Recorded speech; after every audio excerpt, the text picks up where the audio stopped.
Hi, I'm Krishna Subramanian, CEO and co-founder of Captiv8. CJ Wolford, I am CMO of Sbarro.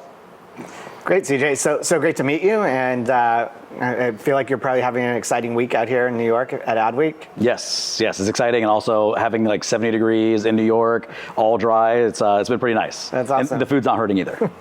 Food's great out here, yes. and so much always going on. It's been exciting. I feel like marketing's really having its moment right now, and so bringing everybody together in New York is always fun. Yes.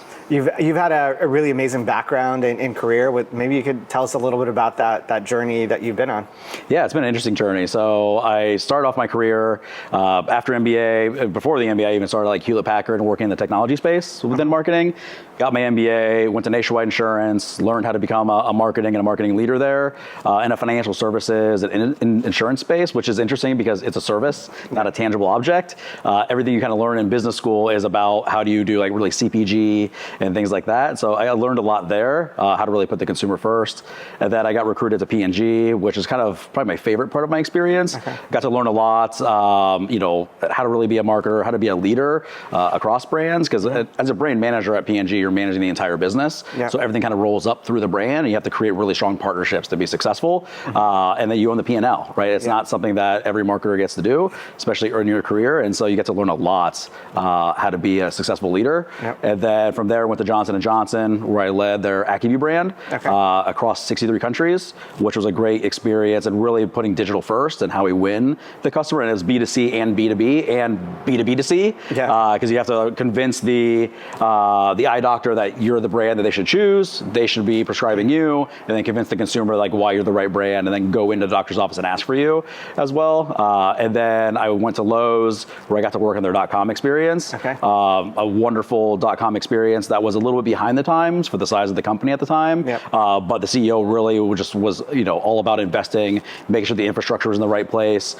We had actually crashed on Black Friday right before I joined, which is obviously a huge no-no. Yeah. And so then he was like investing hundreds of millions of dollars in infrastructure, going to like AWS and things like that, which really set us up for success in the long term. And we were able to grow the business from a $2 billion online business to a $10 billion online business in 4 years, which was wonderful. And that's kind of what led me to Sbarro, which is Sbarro is based in Columbus, which is my hometown and kind of where I grew up, and gave me an opportunity to stay home and raise my kids where I was raised, which was a great opportunity. And it's a unique challenge to where I felt like I was reading a business case study like I did in MBA, and it's kind of half written. So like, where can I leave my mark and my legacy, and how do I have this become a great success?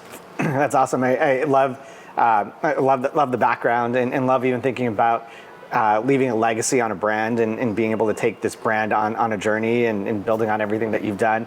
Sbarro's obviously been one of my favorites growing up as well, and I guess as you think about even bringing Lowe's in and let's say upgrading the infrastructure and things of that sort, how do you start to think about let's say just generational marketing? And you're coming in here, Sbarro obviously has like a very strong category influence within certain categories, like let's say Gen X, millennials, those sorts of things. And as you try to lean more into Gen Z or Gen Alpha, how do you start to convey that message and content? I think first you have to understand, like, what does your brand really stand for, right? And so for Sbarro, we've been New York pizza. And that's something we've gotten away from a little bit. But we were founded in 1956. We were one of the original New York slices. And we want to make sure that people know that, right? And so we, in the 90s and 2000s, kind of in our heyday, we got a little bit away from that. We were just known as kind of the mall pizza shop. And so now we're going back to our origins, which is New York pizza. And we're bringing New York pizza to everyone in the US and globally, because we're in 26 countries now. And so our goal was to provide that New York pizza experience to everyone. And so we've done a good job with like the kind of Gen X of the world, as well as millennials, because they have visited us, and they were around when we were kind of in our heyday. And now it's more about how can we convey the message of New York pizza and also quality, because we make sure we go above and beyond for the quality we put in our products and the preparation that it takes to have that New York slice experience. And how do we deliver that to the younger generations? And one is going to be being purposeful about like having the parents with their kids, but at the same time as we're growing our footprint, we're growing stores every single year. Yeah. How can we get those kids in through really digital marketing, and then making sure once they do come in and give us a visit, they're having a great experience, so that way they want to come back. Got it. I love bringing that New York slice to bringing it home to anywhere across the world. When you think about the storytelling aspect of that and the authenticity that sort of becomes really important for these generations, how do you incorporate that into your digital marketing and strategy? Yeah, so honestly, what's been the best test for us has been international. And so what we've seen is we've had a lot of success in international launches.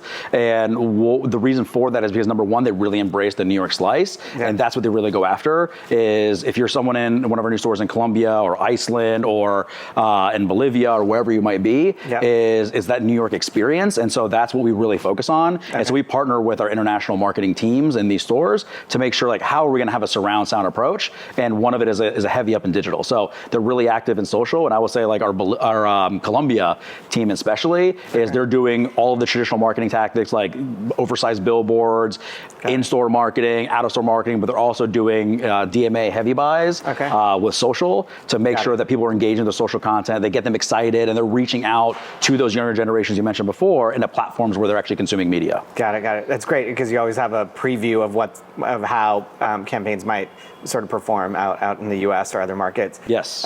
When you're leaning into social, where do creators and influencers sort of come into that picture? Yeah. So one of the things, like in going back, like, you want to have brand consistency, right? So if we're going to stand for the New York slice, we want to make sure that as we look at influencers, they're people in the demographics in which we're trying to serve, because we want to make sure that they're speaking the same language. And the other thing is we want to be authentic to New York. So as we look at influencers and micro influencers, we're looking at people who are more like New Yorkers and people who know what a New York slice is, and have them walk us through what the New York slice experience is and how Sbarro fits into that kind of same experience that they're looking for when they're getting a slice. Got it. That's awesome. And thinking about the challenges that you're sort of, or challenges or opportunities for Sbarro over the next, say, 18 months, like where do you see those marketing opportunities for you? Yeah, a lot of our marketing opportunities comes like with what you say, like the non-sexy work, which is the foundational stuff, right? Which is, what data are we collecting? Is the data that we're collecting answering the actual questions that we have, and making sure that's the case, organizing the data, and then how do we leverage AI and machine learning more to help us get those quality outputs outside of the data? So with Sbarro, they've done a good job of, we have switched over to AWS, we have the kind of cloud computing, we've got all that type of infrastructure there. Yeah. So now it's more of an organization side of it, and then how do we go to the next level? So like when I left Lowe's, or even when I was at P&G and Nationwide, we did a good job with like predictive modeling. And so using AI and machine learning to predict like what's going to be the next purchase, what's going to be the next attachment. So at Lowe's, based on your previous purchases, if you're signed in, I have that first party data, is I can use that to predict what your next product's going to be. Therefore, the content I'm serving you is going to lead to that next project. Or if you're buying something, I know based on attachment rates that you need to buy this other thing. And so I'm going to serve that content up to you to really simplify. And that's one thing that I've learned over time, has just been simplification. Getting out of your own way, just making things really simple for the person to find what they're looking for quickly, buy it, and get that product in their hands. Got it. No, it's great. I love all of the first party data that you're talking about. So let's say for a marketer that's just getting into AI and they want to lean more into AI, how do you make that transition from knowing you have enough data to tap into AI versus continuing to build a moat of data? Yeah, so I would say it's testing, right? It's all about testing and learning and figuring out where you are. And so part of the problem when you build a mountain of data is usually it's too much. And so the way I always view it is, if I can't take action based on the data, so if I don't know the so what, then I'm just collecting information. It's not really data, it's just information that I'm not going to use. I want to spend my time and focus on what I'm going to actually take action on and make a difference in the consumer's lives. And so I focus on that, and then you run test and learns to say, okay, if I'm going to go ahead and do a machine learning, or if I want to do like a chat bot or whatever it is that I want to do, is leverage the data you currently have, test it to see if it actually works, and if it does, great, and you learn from that. And if it doesn't, you can learn from that as well, but not being afraid to fail. Got it. That makes sense. And so let's say you have access to all this data, you have access to these different AI tools. Ultimately, you're trying to drive different results. How do you think about the the spend that's being allocated towards different mediums, right? Whether it's TV, social, mobile, all of those various things. Yeah, it's been interesting because over time it's shifted, right? If you would ask me 15 years ago, it's all in traditional TV because that's where consumers are, even though it's very expensive to kind of get into that space. Then we kind of shifted to digital and we started switching off of TV, but then we started learning that when you do so, TV gives you an overall halo. So the digital ROI is always high when both are on, but when you turn one off, it also impacts everything. And so over time, through the testing and learning or trial and error, is you try to figure out there's a mix. So really your mix needs to reflect the consumers that you're going after and understanding their consumption patterns. And so a lot of that is having data and testing and things like that, but you no longer can have a social media strategy, right? You need to have a strategy for X, a strategy for Facebook, a strategy for Instagram. So your consumers consume that content in different ways, and each one has its own role to play within your strategy. So like for me, for instance, like for Facebook and Meta in general, Facebook in particular, it's more of an awareness play. I know it's not going to drive strong conversion, but I do know it gives me an overall halo. And if I have a certain frequency target that I want to hit, then that's a good player that's at a lower cost that I can hit some of that frequency. And then I know if they consume that, and as an example of through testing, I know they like to watch The Walking Dead on A&E at 9:00 p.m., then I'm going to have a regional buy or a national buy for that programming, that day part mix, and hit them there. And then I'll have like Instagram or Snapchat or TikTok hit kind of my other frequency. Got it. That's awesome. I think, how do you sort of leverage, I know you're measuring frequency, but how do you tie that back to, like, are there specific hard metrics like in-store purchases or anything of that sort? How do you connect those dots? Yeah, so a lot of it is, right, click to brick is the hardest one to convey. Some of it's easier if you have first-party data, right? So if you have loyalty members, you can kind of track their first-party data and purchases. But a lot of it is you can do A/B testing, right, or deprivation testing. So I can do something in one market, have a lookalike market, turn something off and see what happens, or I can test it and do an A/B test between the two. Like that's usually the best way to see like kind of what's working, what's not. It's the same way for us to find kind of where's diminishing returns. If we keep investing higher, where do we start to see a return kind of go down? And you kind of use the gas pedal or the brake to kind of figure that out. No, I love that. And you mentioned loyalty programs as well. How do you think about loyalty programs either at Sbarro or just in general? Like, how do you think they fit into the customer journey? Yeah, so I think it's important. We have a lot of data that shows that a little over 50% of people are more likely to shop with you if you have a loyalty program. They feel like they're earning points and things like that, another part of a program, and they expect it. Really, it's become kind of table stakes. For us as a company, it's the data that we get from it that's most important. So not only getting the buy and the repeat purchase, which is really great and helps us with our revenue, but it helps us understand that person. And then the more we understand them, the better we can curate our content and kind of go after them, but then also create lookalikes. So when we go into like the general population where we don't have first party data, how can we acquire more people, right? So if you've got Billy Pizza, who's your ideal consumer, how do you find more people that look like him or her out in the general market? And that way you can, especially because like when you're in a smaller brand, you need to be surgical in your approach. You can't just like shotgun or go mass all the time. So the more you know about your consumer that you're targeting, the more surgical and precise you can be, and the higher ROI is going to be. Got it. No, that makes sense. Let's maybe talk about like when you're thinking about finding inspiration for marketing and innovation. How do you lead your teams? How do you lead yourself? Like, where do you find inspiration to drive innovation? Yeah, honestly, for me is part of the reason why I do what I do is because I love consumer. And like when I was in B school and things like that, my favorite class was consumer behavior. And I love learning through what others have done, what others are doing well. You mentioned loyalty before, right? So when I look at our loyalty program, I look at a Starbucks that's heavily driven by loyalty. I look at a Chipotle who's really developed a strong loyalty program. And so I look at that for aspirations of what they do well. They're not always perfect, and I want to learn from their flaws as well. But I look at those type of things. And then for us, I look at spending time in the front lines. I love going to our stores. I work some shifts on the stores and things like that because it helps me see what is the consumer going through, what are our workers going through.